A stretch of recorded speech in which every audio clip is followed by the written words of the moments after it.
Full disclosure, I'm Robin Farzad. This divide between democracies and autocracies is getting deeper, and in particular between the US and China. So how do we cooperate with them on climate while competing with them geopolitically? And, there is hope. We managed to cooperate on economic things like manufacturing iPhones. So, I've got my iPhone here and it was manufactured in China. So we do manage to cooperate in some areas, even as we compete in others. And the question is, how do we get climate into that category? The battle for the soul of work, decarbonization, democracy versus autocracy, space races, Olympic protests, the pandemic's end game. Just some highlights of the Economist magazine's World Ahead 2022 special issue. Stay tuned. This episode is made possible by the support of Salomon & Ludwin, a boutique wealth management firm dedicated to helping families make smart financial decisions. You worked hard and sacrificed to create and build wealth. They treat advice given to you with the respect your journey deserves. For over 30 years, Salomon & Ludwin has earned a reputation of trust and confidence, recognized by Barron's as a Hall of Fame advisor. More at salomonludwin.com. Full Disclosure podcast to NPR One, Spotify, and Apple at link fulldradio.com. Please subscribe, rate us, and recommend the show to others. And follow on Twitter, Facebook, and Instagram at FullDRadio. Joining me from London is Tom Standage. He's deputy editor of The Economist and editor of the World Ahead issue 2022. We've enjoyed doing these going back several years, looking back and kind of the crystal ball of the great magazine in the UK. How are you, sir? I'm very well, thanks. How are you? Great. I want to quote from your essay from the editor. If 2021 was the year the world turned the tide against the pandemic, 2022 will be dominated by the need to adjust to new realities, both in areas reshaped by the crisis, the new world of work, the future of travel, and as deeper trends reassert themselves, the rise of China, accelerating climate change. And herewith, as you say, 10 themes and trends to watch in the year ahead. But before we get into that, how do you even wrap your head around our times? We've talked about this before, a booming stock market, unhappiness with the economy, and the kind of the drip of the Delta variant and COVID is not quite snuffed out yet, even though we had vaccines. What if you had 3 or 4 words to describe this interregnum, what would it be? Oh yeah, it is a pretty strange time, isn't it? Because on the one hand, we do have this very rapid rebound. The jobs numbers in the US last week, included those revisions to previous months, and so actually it's even better than it looked. But at the same time, there is the Delta variant is still out there, even in countries like Britain, where you've got a very large number of people vaccinated. There's still a large number of cases, not so many deaths. That's the great news here, that places like Britain and Israel really do seem to have broken the link between cases and deaths, and so we have a much smaller number of deaths each week than we did this time last year, when we had another peak and another similar number of cases. And obviously that's not the case in the US, where you have had this big peak and you've had a lot of deaths associated with that. But yes, it is weird because you do have these sort of indicators pointing in different directions. But I think the signs are that we will be able to get on top of the virus quite well in 2022. There's new treatments coming, these new antiviral pills, which I think will be very effective. We're also going to get new vaccines that you can take by breathing them in, or skin patches or things like that. We may get vaccines that are effective against multiple variants and against multiple respiratory diseases. So I think there's good news coming, more good news coming in 2022 on that front. When you talk about your first bullet, democracy versus autocracy, you write that as President Joe Biden tries to rally the free world under the flag of democracy, his dysfunctional, divided country is a poor advertisement for its merits. I've listened to this great Economist podcast on U.S. democracy, and it was Fasman and some others discussing how the U.S. Senate is kind of structurally built to be gamed by one party, that it's actually very gloomy for the Democrats. Even if Joe Biden were to rally his approval rating, it's almost fait accompli that they're going to lose the House and the Senate by many seats in 2022. And you're going out there and trying to pitch the importance of diversity and inclusion and a big tent party to the rest of the world. People like the ruler of Hungary, or you can go into the Uzbekistan areas and obviously China. And yet at home, you have a significant chunk of the opposition party that believes you were illegitimately elected. Yes, I think what the trend that we're putting our finger on for next year is this contrast between democracy, not just in the US, but predominantly in the US, and autocracy, not just in China, but predominantly in China. Because we are going to have this very interesting contrast towards the end of 2022, where in the US we're going to have the midterms, and we know what happens in midterm elections. The ruling party tends to lose quite badly, and that's a very common pattern, and we have lots of reason to believe that's going to happen to the Democrats in 2022. And they'll almost certainly lose the House, and they may lose the House and the wafer thin hold they have on the Senate as well. But the striking contrast is going to be with China, because in China the Communist Party Congress, which happens also at the end of next year, is essentially going to crown Xi Jinping to remain in power, sort of like an emperor, probably for life, certainly for another 5 or 10 years. And essentially you've got these two very different systems which have a lot of the same issues. They both want economic growth, they both want social stability, they both want to deal with the pandemic, they're both worried about the power of big tech companies. And they're obviously going about their response to all of these things in very different ways. If you're an autocracy, China has this zero COVID approach. They are trying to suppress the virus altogether. And, you get one person at a company, tests positive, they close the whole company, and they send everybody home. And they'll shut down whole cities when they have a handful of cases and so forth. So they're able to take these very different approaches to things. You look at tech regulation. Xi Jinping has clobbered lots of tech firms this year, has wiped about $1.5 trillion in value off their stock market values, because he thinks that they are mucking around with what he regards to be trivial technologies like sort of video games and internet shopping. And he would much rather that they focused on things like semiconductors and AI and robotics and stuff that he thinks will be kind of more useful strategically and geopolitically in the future. So you do have this very much a sense that that both systems are saying, look, our way of doing things is better. And, it's clear who's in charge in an autocracy, and the central government can dictate the direction of things like the tech industry, and it can suppress the vaccine more efficiently. And, never mind human rights and all that. That's not, they're not concerned about that. And then democracies are saying, well, hang on a minute. We think this is not the way to do things, and we think human rights do matter. Thank you very much. But the problem is that democracies at the moment, and America as the world's leading democracy, look like they're in a real mess. I mean, America is obviously very divided, quite a lot of social unrest, instability, concern about the sort of thing that happened in January the 6th. Are we going to get a repeat of that? And people seem to be prepared to, it's clear that a lot of supporters of Donald Trump love Donald Trump more than they love democracy itself. And democracy is less important to them than winning. And so that's a very worrying situation. And Joe Biden has spelled this out and said it's not enough for democracy to survive. We have to show that it's better than autocracy. But at the moment, America is not a good advertisement for that. And so we're going to have this very, very striking contrast between these two systems in late 2022. And I think it's a sort of prism through which to view an awful lot of other things that are happening next year, and everything from trade to technology regulation to vaccinations to space stations. China's going to finish its space station next year. Again, it will show that shows that it's a superpower. I think one of the things to watch for is that this way that Xi Jinping has clobbered the tech industry could have a real impact on innovation and on economic growth, because it's just, essentially he's you're seeing the CEOs of these big tech companies resigning or retiring because they just don't want to get into the business of fighting the government. And that's not going to be good for innovation in the long run for China. And we may also see an economic slowdown next year as well, because these sort of repressive lockdowns as a way of fighting the virus is also very bad economically. And so funnily enough, we may start to see some evidence that actually the autocratic approach does have drawbacks in those respects. But, the problem is that the impact on innovation will probably take several years to manifest itself. So at the moment, democracy looks very much on the back foot, and America doesn't look like a very good advertisement for that way of doing things.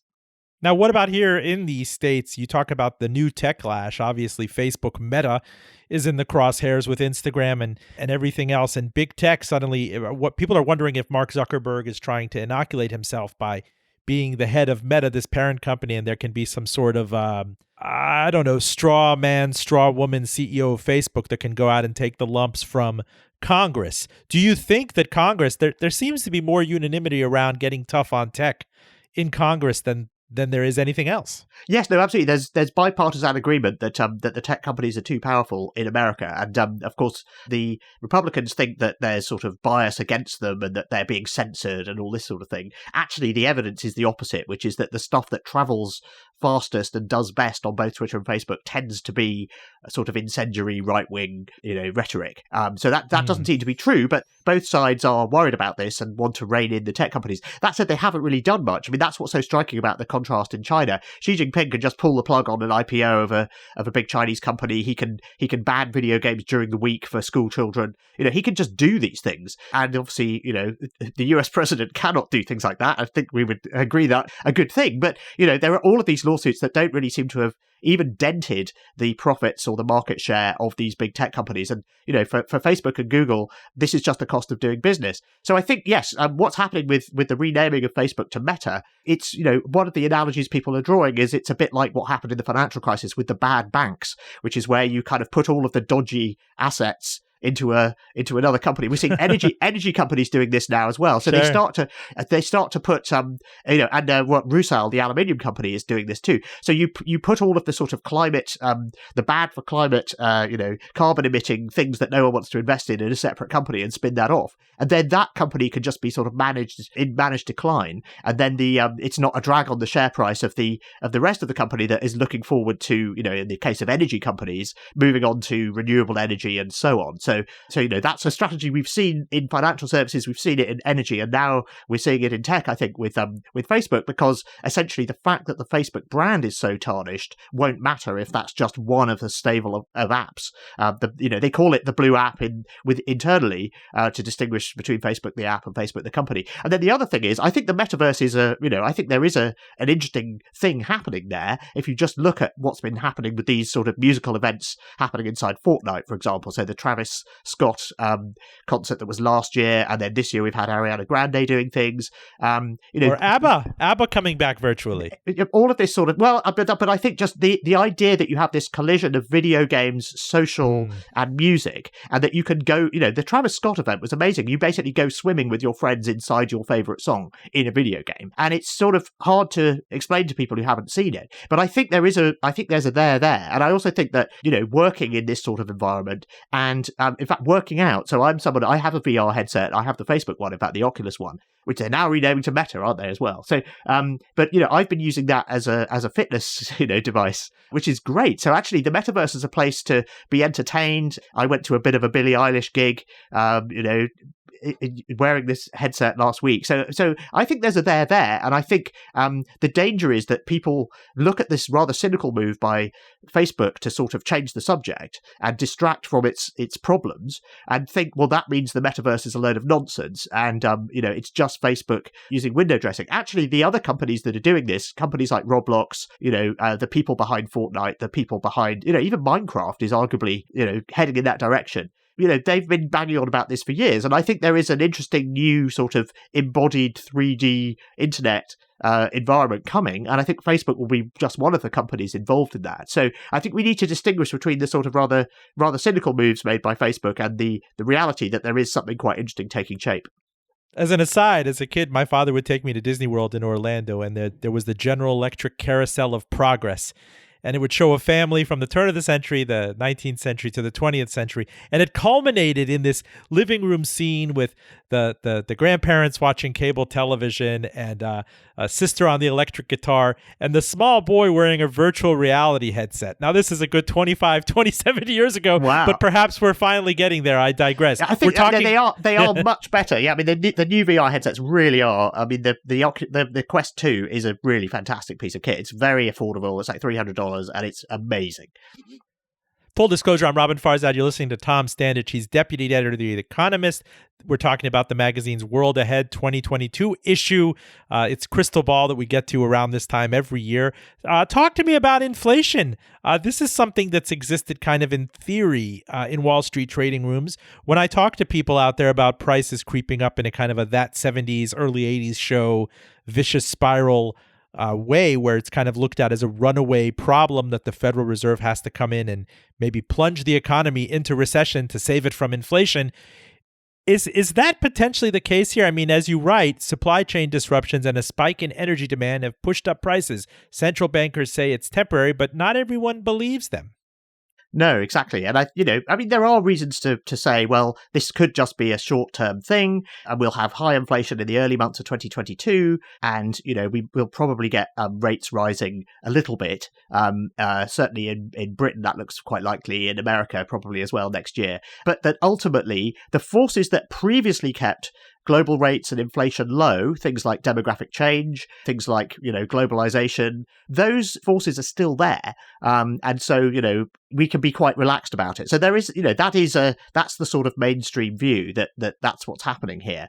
I think the country we're most worried about is Britain, because Britain does have higher prices across the board because we're particularly dependent on natural gas for our energy, and obviously gas prices have shot up, and that puts the prices of everything up. And it also means that people have less money to spend on things, and so there is real concern that we might see stagflation, because all of this is happening at the same time that we've left the EU.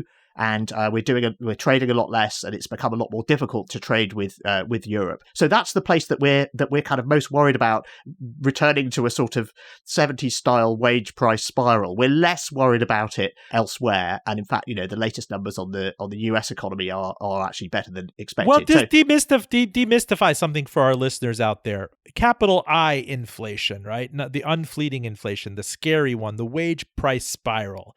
They might hear their parents have stories about that, but what does that mean exactly? Well, a wage price spiral is just where prices rise, and so workers demand higher wages. So companies give them higher wages because they say, well, yes, prices are going up. But then when companies have to pay their workers more, then they have to charge more for the goods and services they sell, and that then contributes to more inflation. So it sort of feeds on itself, and that's what people worry about, that you end up in that world, and that's a very painful place to be. Is that not the reckoning now, that Starbucks can't get baristas at $12 an hour, or Chipotle can't get people to show up, has to throttle store hours on Sundays and Saturdays because $15 isn't doing it? Isn't it inevitable that, say, 20 or more than that's going to be the wage, or that's going to have to get priced down to customers who are ultimately going to feel it and go back and demand their own raises? Well, we don't know. I mean, it's certainly the case that workers have a lot more bargaining power than they've had in living memory for decades. And it's mainly, I think, because, a lot of people have either lost jobs or not been able to do their jobs in the past couple of years. And now they say, well, do I really want to go back to that job? And in particular, do I want to go back to a customer-facing job like being a barista, where I'm going to be in a confined space with people who may not be vaccinated, may not be wearing masks, and I'm just going to catch something nasty? And do I really want to go back to that? And evidently, you do have to offer people much higher wages in order to put up with that risk. And so it has proved very difficult for restaurants and other service industries, hospitality, to find people, just because they are going to be putting people in harm's way. And wouldn't you much rather go and get a job that you could do remotely and stay at home and not have to commute? And people are, if you look at the number of people applying for jobs that can be done like that, they're shooting up. And if you look at tech jobs and people retraining so that they can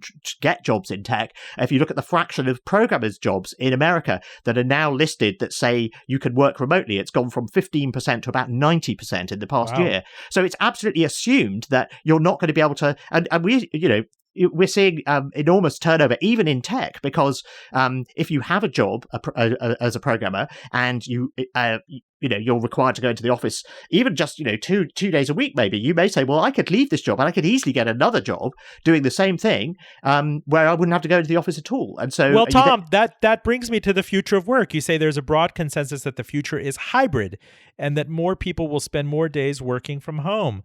But there is much scope for disagreement on the details. How many days and which ones? And will it be fair? Surveys show that women are less keen to return to the office, so they may risk being passed over for promotions. Debates also loom over tax rules and monitoring of remote workers. I'm hearing from workers specifically on the incremental costs. Yes, you might not be spending as much on fuel or train fare for the long commute in the morning, and you can go straight from, taking your kids to the bus right to the computer. But who is going to capture the dividends of those savings? For example, I know I'm taking you into a little bit of detail here. If a huge bank is saving on the square footage costs of real estate by shifting to a hybrid model, are they going to pocket those savings? Or are they going to redistribute it back to workers? And if workers, say, want to work in a a cheaper city, a lower cost of living city? Are they able to keep those gains in the arbitrage, or is the company going to claw it back in terms of Absolutely. This is exactly my point, which is that there is this sort of, on the surface, agreement that, let's have a hybrid approach where we don't all go into the office every day in industries where that's possible. Now, it's worth pointing out, this does not apply to everyone, right? So even in rich, developed countries like Britain and America, only about 50% of the workforce can do their jobs remotely. So there's an enormous number of people who can't. And we, as people who can do this remotely, I'm at home right now, and I've barely been into the office for the past 18 months. We need to remember how lucky we are that we can do this and that it doesn't apply to everyone. However, there is this broad consensus that those of us who can work remotely are going to do more of it. However, as soon as you get past that, there is disagreement about how much. And what's really interesting is there's a disagreement between bosses and workers about how many days they should come into the office. And we're seeing this all over the place. But the industry to watch is the tech industry, because the tech industry has the workers with the most bargaining power. They're the most sought after. And Apple has literally been having this, this public fight with its employees about how many days a week they're expected to go into its massive new headquarters. And it's been saying, you have to come in, I think, 3 days a week. And they've been saying, well, that means we need to live near Cupertino, which is an expensive part of the world. Whereas if we only had to come in 1 or 2 days a week, or maybe one day every 2 weeks, then we could afford to live somewhere further away, better quality of life, more affordable, and so on. And so, we're seeing these arguments happening. There's also an interesting disconnect, not just between bosses and workers, but between what workers say they want and then what they do if they're left to their own devices. So workers say, oh, yes, I think, 2 days a week sounds about right, working from home, and then 3 days in the office. But at the moment, in a lot of countries, you have people who are able to work from home. They're not being compelled to come in by their employers, and they're doing something much closer to 1 or even half a day in the office.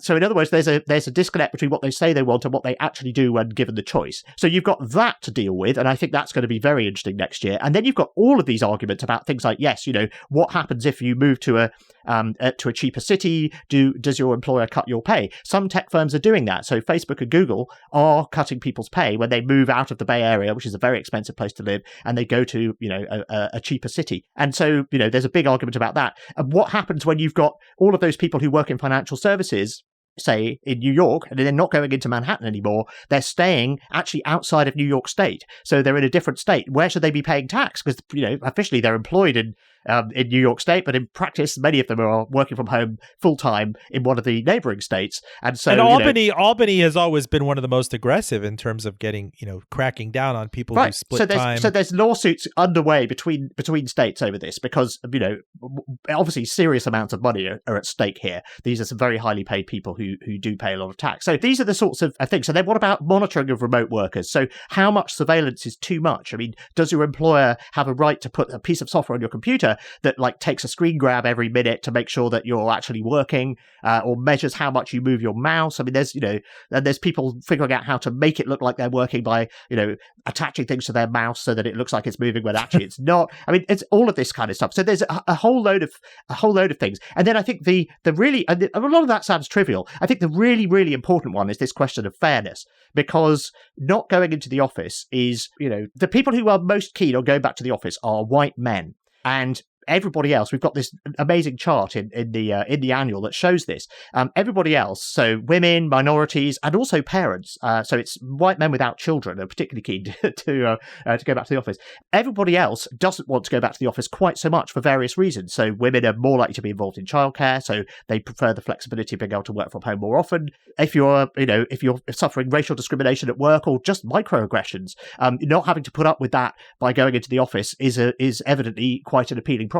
So the danger here is that forcing everyone to go back into the office is unfair. And then if you give people the choice, then only the young white men go back into the office, or disproportionate numbers of young white men go back into the office. And they're then the people who hang out with the bosses and get promoted. And that's not fair. And so what do you do about this? And one of the points we make is that the future workplace is only going to be fair if bosses engineer it to be fair. So what do you do? And how do you, if you give everyone the choice of when to come in, how do you deal with the fact that is going to lead to potentially these unfair outcomes? And how do you measure what's happening? Because in theory, you could have a much more egalitarian workforce when you've got people, what people call a zoomocracy, and everyone is, the same size tile on the screen. And also, in theory, you could make all sorts of progress on diversity and inequality, because you could hire people from a much larger pool. You don't just have to hire people who are in the city where you're hiring or can move to a city where you're hiring. You can hire people in other countries. You can hire people, from other parts of the country. And so in theory, there's the opportunity to make great progress on equity and fairness and diversity and inclusion. And the danger is that we actually end up going in the opposite direction, and we end up with workplaces that are less fair as a result of this change. Full disclosure, stay with us. This show podcast to NPR One, Spotify, and Apple Podcasts at link fulldradio.com. Please subscribe and rate us and recommend the show to others. If you're just joining us, I'm talking with Tom Standage, editor of The World Ahead 2022, The Economist special look-ahead issue. Tom, you talk here halfway through crypto grows up. Like all disruptive technologies, cryptocurrencies are being domesticated as regulators tighten rules. Central banks are also looking to launch their own centralized digital currencies. The result is a three-way fight for the future of finance between the crypto blockchain decentralized finance crowd, more traditional technology firms, and central banks that will intensify in 2022. For starters, I have to ask you the meaning of life question. What the heck is crypto? No one has been able to answer it yet for me in less than 30 minutes in a compelling way. Yeah, well, it's a lot of things. I mean, I think the main clever thing about it, before you get on to like whether you should invest in Bitcoin and all the rest of it, which I would say no, I haven't gone near it myself. But I think the clever thing about it is essentially this: we're used to the idea that digital assets, digital files, are easy to copy. So if I send you a photo, you can make 1,000 copies of it, and you can email it to people. We're used to the idea that digital means easy to copy, right? Unlike a physical photo. And what's clever about these blockchain-based assets is essentially that you can make unique digital items that cannot be copied. And once you can do that, you can make money. Because obviously, if you remember that Beavis and Butthead episode where they try to photocopy dollar bills, because they're like, oh, we can just make as many as we like by photocopying them. And of course, it doesn't work, right? So the obviously digital money is difficult if it's a digital file, because you can just duplicate stuff. So the brilliant breakthrough with Bitcoin and with blockchains generally is that it solves the double spending problem. You can have these assets, and so they can be coins, and you can then basically make sure that if I spend a coin and I give it to you, that you can't copy it and then give it copies of that coin to other people. There is only one of them. So that gives you the basis to make basically new currencies, cryptocurrencies. And it also gives you the basis to make these unique digital assets, so non-fungible tokens. So this is being used for but all sorts of things. Which pain was this innovation addressing? I mean, I had Venmo, I had PayPal. I don't, I could use credit card for the smallest of transactions. I take cash out of the ATM monthly simply for my barber's visit. You still use cash? Okay. I mean, I haven't used cash in just ages. For that. And for the grocery card at Aldi. I keep a quarter in my car, but nevertheless. Go ahead. Fair enough. No, I take your point. I mean, certainly cryptocurrencies at the moment are terrible as substitutes for traditional money. Because their transaction speed is very slow, the transaction cost is very high, they're very volatile, so they're a bad store of value. Shops don't want to take them. I mean, you just have to look at El Salvador, where they tried to introduce crypto and Bitcoin as a currency, and the shops don't want to take it. It's a nightmare. And so, they are, in that sense, it's an interesting financial experiment. The people who are kind of really into all of this stuff say, well, the great thing about it is that a cryptocurrency cannot be devalued by a central bank printing lots of money. And if you look at these big episodes of, hyperinflation in the past in places like Zimbabwe, where the government just sort of says we need more money, so they print it, and that devalues all the money in circulation. That cannot happen with Bitcoin, for example, because the number of Bitcoins that can ever be issued is fixed. And so that's the sort of rather theoretical example that people point to. In the meantime, it's essentially a massive casino, and people coming into it. I mean, I really don't see why this isn't in effect a pyramid scheme, because the people coming into the market are essentially buying these assets at very high prices, which is allowing people who are already in the market to cash out if they want to. And if the money coming in is essentially just coming in from these newcomers, then that is the definition of a pyramid scheme. Of a Ponzi scheme. Yeah, exactly. Well, I'm looking at asset class total returns. Charlie Bilello, he's great. He posted this on Twitter. Bitcoin, 2011 to 2021, annualized return 210% a year.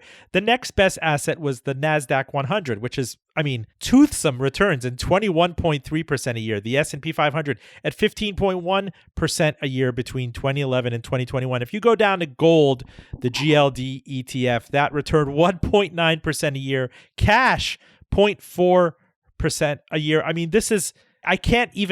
You're talking a 2 million% return over.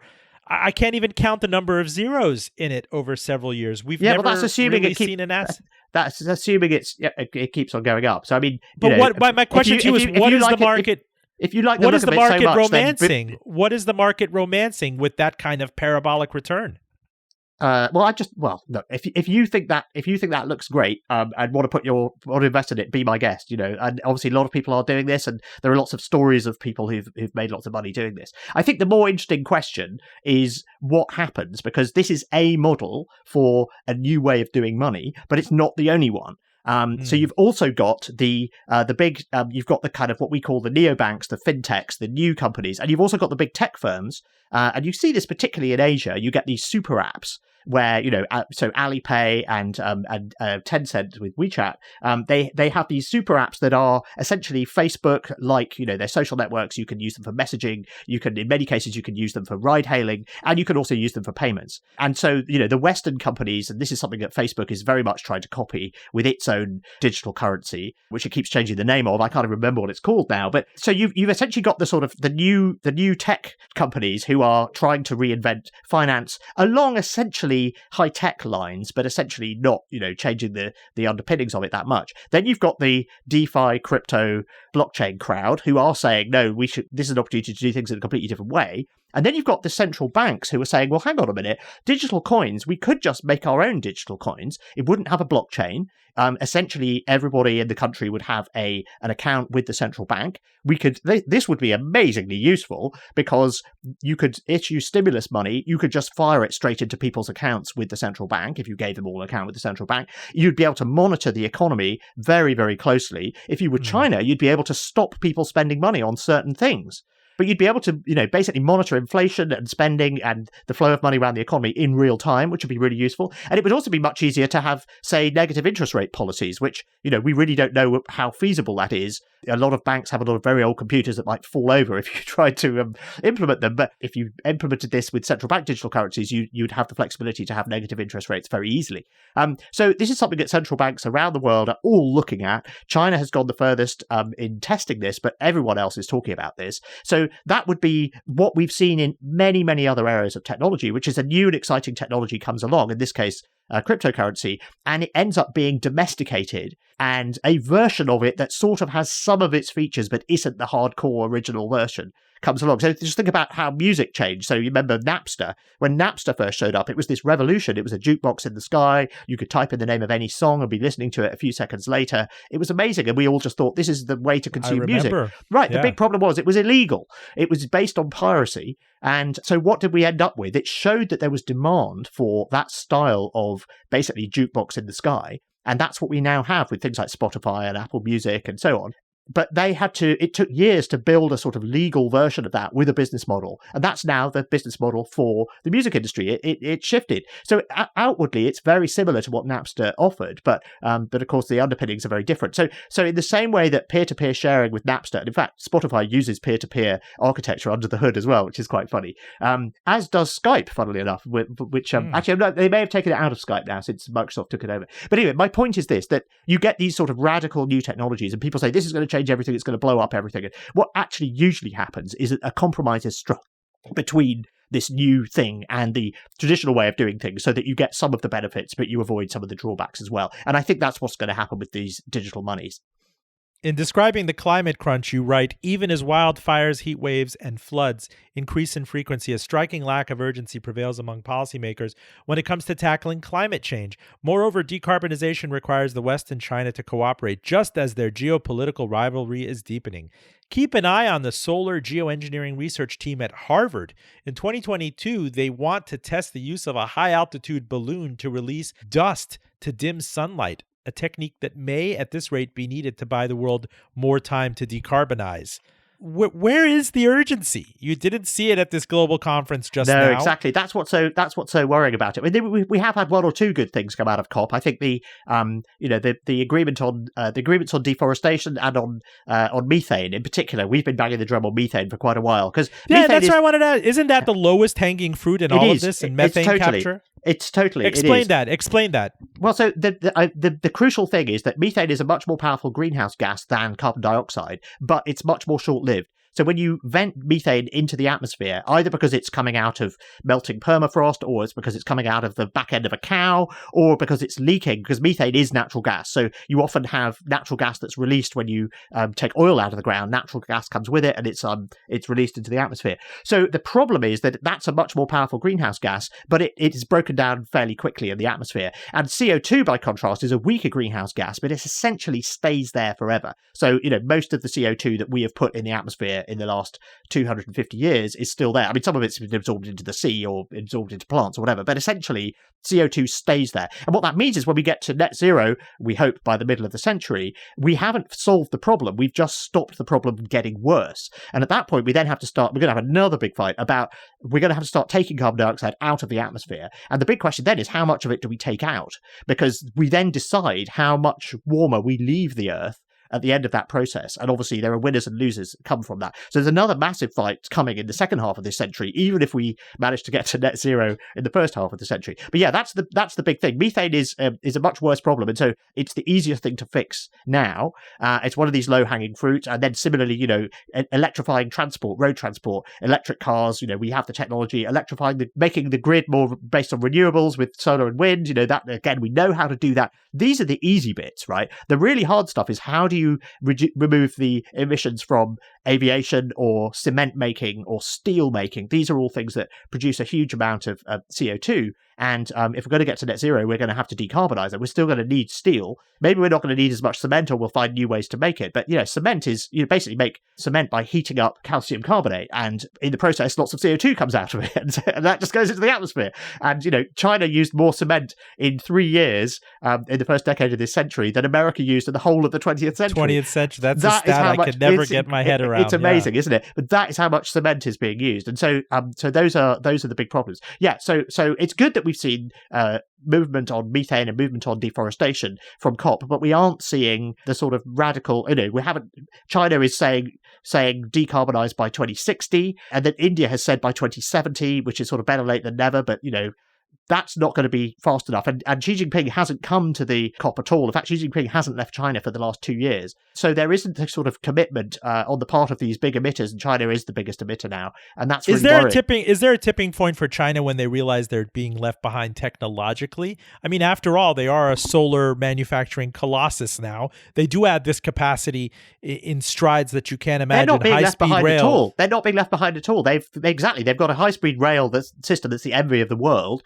They're the leading manufacturer of solar panels. But they still belch a lot of methane and a lot of carbon, and 2060 might not be what the world wants to see from such a carbon-producing nation. What we're seeing is that China has always favored its own growth over dealing with climate change, and it's getting rich before you clean things up is, and you can see why, because those of us in the developed world, we got rich, and then it turned out that on the way we generated all this stuff that's now causing this problem of climate change. And so China is saying, well, why should we stay where we are now as a sort of middle income country and cut? Why should we have to make that choice? And so that when they have had to make that choice, they've always favored growth over cutting emissions. And they think that they may be able to and look at what's happening now. They're having power crunches now, as we all are, because the rebound from the pandemic has been faster, and people are ordering goods from Chinese factories at a higher rate than they were, and that has put up demand for coal or for other fossil fuels. And so China is turning on coal-fired power stations. It was planning to turn off. I mean, the same has happened in Britain. We've turned on coal-fired power stations that were being mothballed. And so this isn't just a problem for them, but the broader question is, given that China is the biggest emitter now, how are we going to make a deal? Because the West is going to have to cooperate with China on this, and this is happening just as we talked about earlier. This divide between democracies and autocracies is getting deeper, and particularly between the US and China. So how do we cooperate with them on climate while competing with them geopolitically? And there is hope. We managed to cooperate cooperate on economic things like manufacturing iPhones. So, I've got my iPhone here and it was manufactured in China. So we do manage to cooperate in some areas, even as we compete in others. And the question is, how do we get climate into that category? Full disclosure, you're listening to Tom Standage of The Economist. He's editor of the magazine's World Ahead 2022 issue.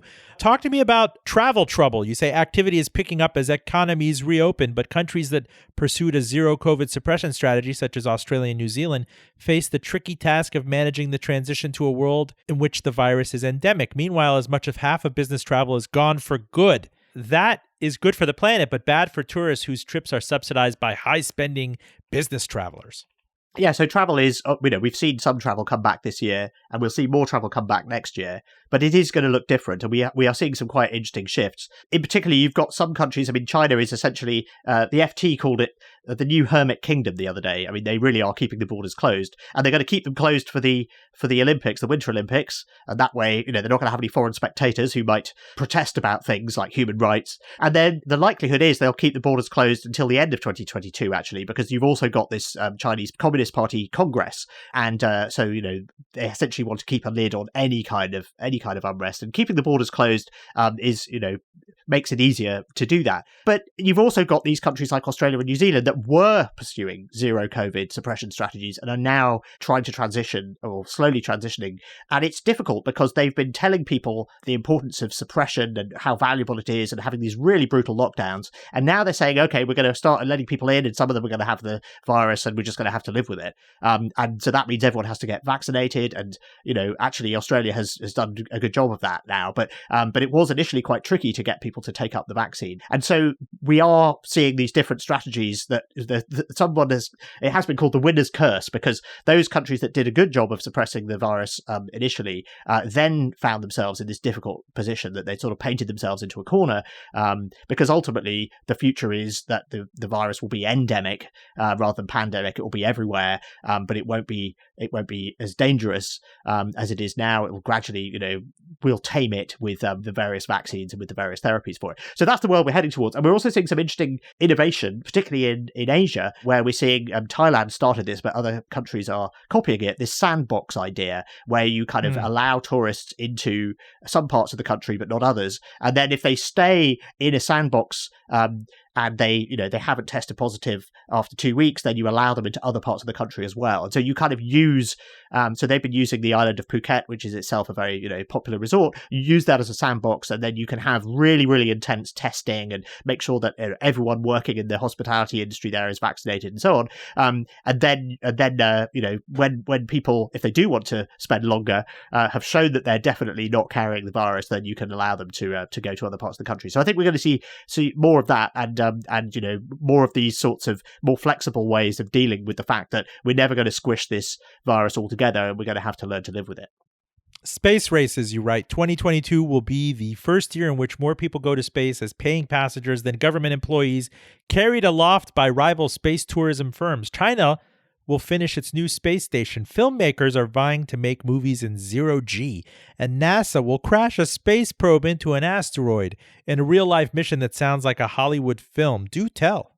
Yes, there's lots, as usual, there's lots going on. We like, space missions and so on when we're trying to work out what's coming in the year ahead, because once something is launched, it's on a very predictable trajectory. And so this one where they're going to crash the space probe into the asteroid, that's actually not launching until later this month. But provided the launch goes ahead on time, then that impact will happen sort of sometime around October next year. And yeah, it's really interesting. There's an asteroid called Didymos, and it has a tiny moon, inevitably known as Didymoon. It's called Dimorphos, I think, the whole thing. But the idea is that if you can crash this space probe into the moon, then you can measure how that changes the orbit. And we know how big the asteroid and its moon are. They're not that big.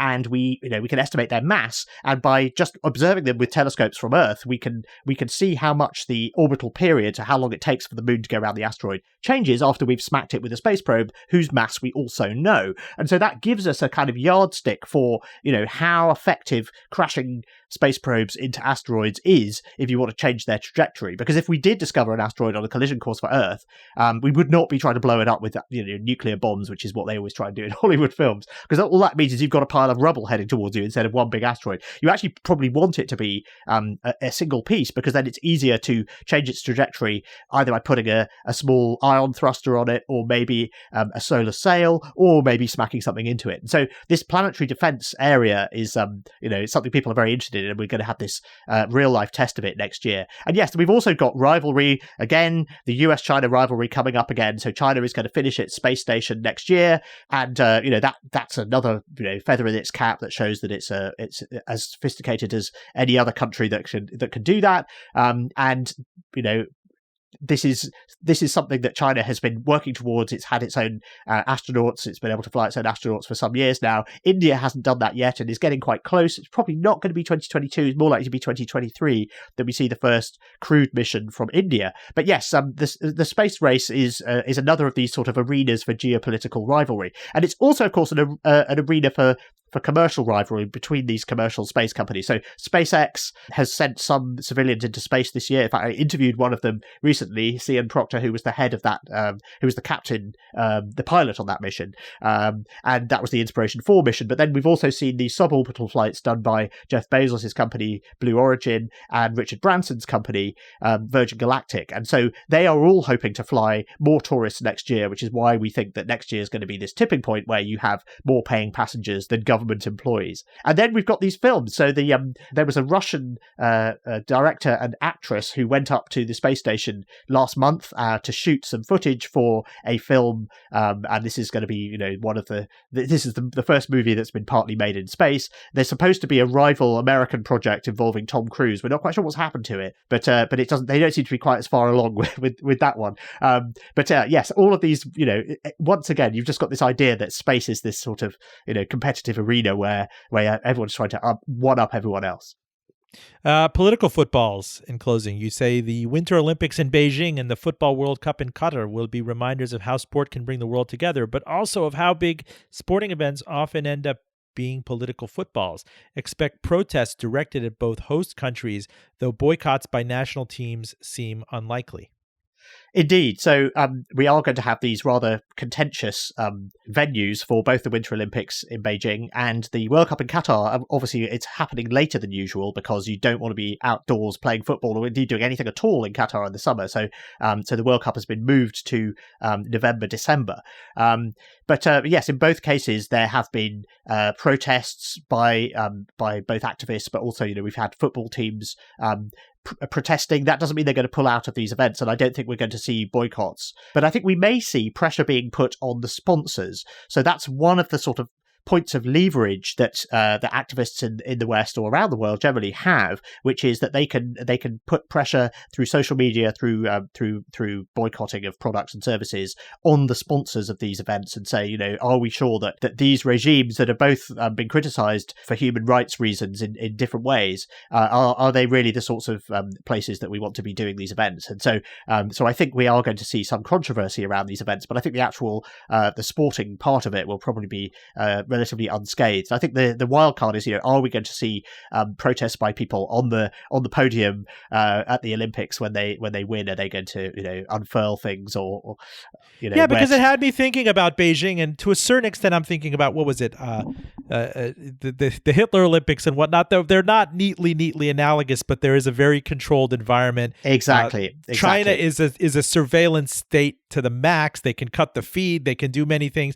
And with sponsors, if you're talking about multinationals sponsoring the Olympics and saying that it's an apolitical event, but people are protesting it, I also think about Xi Jinping's regime sanctioning the multinationals. They at some point make a calculation that you don't want to give up the most important market on the planet outside of the United States. We have seen exactly that, which is where China has, or there have been, Chinese consumers have boycotted Western companies that they think, when Western companies say, well, we're going to stop doing this in China, or we're going to stop using cotton from Xinjiang or whatever, and if they start making too much noise about it, they find themselves on the receiving end of boycotts by Chinese consumers, or basically trouble from the Chinese government. So yes, we may see we may see some companies being put in quite difficult positions by as a result of all of this next year.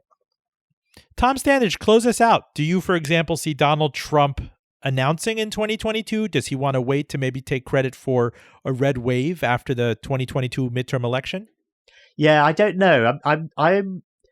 I think there are quite a lot of factors in determining, because as soon as he declares, he becomes a candidate, and then it constrains him in quite a few ways.